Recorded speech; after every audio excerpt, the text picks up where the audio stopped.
அனைவருக்கும் வணக்கம். இன்றைக்கி பார்க்கக்கூடிய பதிவு வந்து மருதாணி இலை அது வைப்பதால் என்னென்ன நன்மைகள் இருக்குது அப்படின்னு சொல்லிட்டு. இந்த கையில் நான் வச்சுருக்கிறது வந்து டே பிஃபோர் எஸ்டர்டே வச்சது. இது வந்து நல்ல ஒரு டார்க் ஆரஞ்சில் இருக்குது. இது வந்து நேற்று வச்சது. இது வந்து ஒரு லைட் ஆரஞ்சில் இருக்குது. ஸோ நமக்கு உடம்பு சூடு அதிகமாக இருக்குது. நம்ம உடம்போட டைப்பை வந்து ஒரு ஆயுஷில் ஒரு சிஸ்டத்துலேயும் ஒவ்வொரு மாதிரி பிரிச்சிருக்காங்க. ஹோமியோபதியில், சித்தாவில், ஆயுர்வேதா அந்த மாதிரி. அதில் வந்து நமக்கு உடல் சூடு அதிகமாக இருக்குது, இல்லை பித்தம் அதிகமாக இருக்குது, வாதம் அதிகமாக இருக்குது அப்படின்றத எப்படி தெரிஞ்சுக்கிறது அப்படின்னு பார்த்தோன்னா, யூஸ்வலாக நிறையா கொஷினரி இருக்குது அதில். ஸோ இதெல்லாம் வந்து இந்த க்ரைட்டீரியாலாம் ஃபுல்ஃபில் பண்ணால் இது வந்து வாத உடம்பினர், பித்த உடம்பினர், இது வந்து கபம் இருக்குது அந்த மாதிரி. அதில் வந்து நம்ம வந்து இப்போது வர்றது எல்லாமே மிக்சட், எல்லாமே கலந்து தான் இருக்குது. தனியாக வந்து நிறைய சதவீதம் வந்து வாதம் மட்டுமே இருக்கக்கூடிய தன்மை அந்த மாதிரிலாம் ரொம்ப அபூர்வமாக தான் இருக்குது. எல்லாம் கலந்து தான் இருக்குது. அப்போ வந்து மருதாணி வைப்பதை வச்சு எப்படி நம்ம கண்டுபிடிக்கிறது அப்படின்னு பார்த்தோன்னா, மருதாணி வச்சதுக்கப்புறம் அடுத்த நாள் காலையில் நல்ல செவந்திருந்தது அப்படின்னா பித்த உடம்பு. வச்சு ஒரு நாள் 2 நாள்லலாம் அந்த கலர் வந்து நல்லா டார்க் ஆகிட்டு ஃபுல்லாக வந்து கருப்பாயிடுச்சு அப்படின்னா வந்து அந்த வாத உடம்பினருக்கு வந்து அந்த மாதிரி உடல் சூடு அதிகமாக இருக்குது அப்படின்னு சொல்லிட்டு. எனக்கு மருதாணியே வந்து பிடிக்காதுன்னா அந்த கலர் வந்து அப்புறது அது வந்து எனக்கு பிடிச்சிக்காது. இல்லாட்டி மருதாணி வச்ச கொஞ்ச நேரத்துலேயே எனக்கு வந்து சளி பிடிச்சிக்கும். அந்த மாதிரினா வந்து கப உடலினர் அந்த மாதிரி நம்ம வந்து கிளாஸிஃபை பண்ணலாம். உடல் சூடு அதிகமாக இருக்குது அப்படின்னா வந்து நான் அல்கலைன் வாட்டர் குடிக்கிறேன், வந்து வேறு ஏதாவது முயற்சிகள் பண்ணுறேன் அந்த மாதிரி, அதுக்கெல்லாம் இல்லாமல் ஈஸியான மெத்தட் வந்து நம்ம வந்து மருதாணி, ஃப்ரீக்வெண்ட்டாக மருதாணி இலை. இப்போ எல்லாமே ஹென்னா, கெமிக்கல்ஸ் அந்த மாதிரி யூஸ் பண்ணுறாங்க.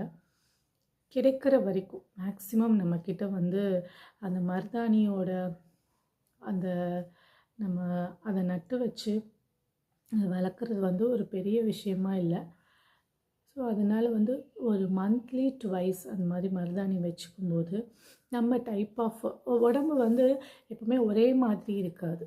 3 months ஒன்ஸ் நம்ம வந்து ஸ்கேன் ரிப்போர்ட்டோ எதுவாக இருந்தாலும் சரி 3 to 4 monthsக்கு முன்னாடி எடுத்ததுன்னா வேண்டாம் அப்படின்னு சொல்லிடுறோம்.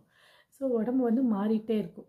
நம்ம வந்து ஹோமியோபதி படி சொல்லணும் அப்படின்னா நம்ம கான்ஸ்டியூஷன் மெடிசன் அப்படின்னு சொல்லுவோம் இல்லையா, அது வந்து இப்போ வந்து பேஷண்ட்டு கல்கேரியா கான்ஸ்டியூஷனில் இருக்காங்க அப்படின்னா த்ரூ அவுட் தி லைஃப் அவங்க கல்கேரியாவாக தான் இருக்கணும்னு அவசியம் இல்லை. அந்த மாதிரி சேஞ்ச் ஆகக்கூடிய தன்மை இருக்கும். அதனால நம்ம உடம்பு இப்போது எந்த கண்டிஷனில் இருக்குது, உடம்பு வந்து நம்ம உட்காந்து எந்திரிச்சா வந்து அந்த இடமே வந்து ரொம்ப ஹீட்டாக இருக்குது, அந்த மாதிரி இஷ்யூஸ்லாம் நம்ம வந்து இந்த மருதாணி வைக்கிறது மூலமாக நம்ம கண்டுபிடிக்க முடியும். ஹென்னா அந்த மாதிரி மேக்ஸிமம் யூஸ் பண்ணாமல் நமக்கு வந்து இப்போது நாளைக்கு ஏதோ ஃபங்க்ஷன் டக்குன்னு வந்து ஏற்பாடு பண்ணப்பட்ட ஒரு ஃபங்க்ஷன் அப்படின்னு தெரிஞ்சால் மட்டும் அந்த மாதிரி யூஸ் பண்ணிக்கலாம். இல்லாட்டி இயற்கையான இலைகளை யூஸ் பண்ணிக்கும் போது அந்த காலத்துலலாம் எப்படின்னா காலில் ஃபுல்லாகவே வைப்பாங்க.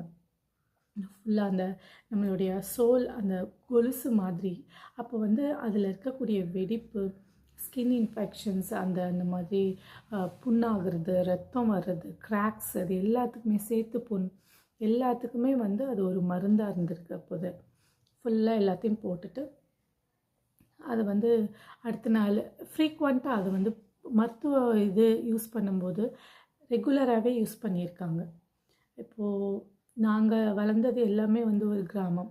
அப்போ வந்து எங்களுடைய எல்லா ஃபங்க்ஷனுமே, எல்லா ஃபெஸ்டிவலுமே மருதாணி கையில் வைக்காமல் ஃபுல்ஃபில் ஆகிறதே கிடையாது. எல்லா வேலையும் அன்றைக்கி முடிச்சுட்டு அடுத்த நாளில் அந்த திருவிழாவோ இல்லை பொங்கல், தீபாவளி, எந்த பண்டிகையாக இருந்தாலும் அதற்கான ஏற்பாடுகளை எல்லாம் பண்ணிவிட்டு எல்லா வேலையும் முடித்ததுக்கப்புறம் கையில் வந்து மருதாணி வச்சுட்டு அது வந்து கீழே தரையில் படுத்துப்போம்.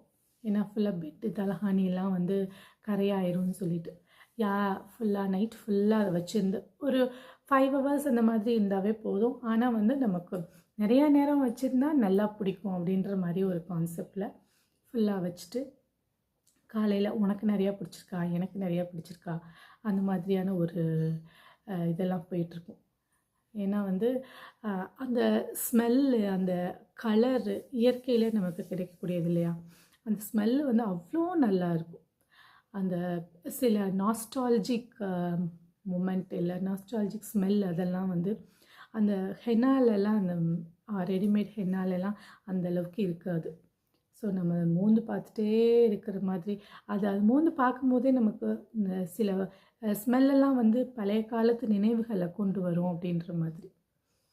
அதற்காக தான் அந்த பதிவு. நன்றி, வணக்கம்.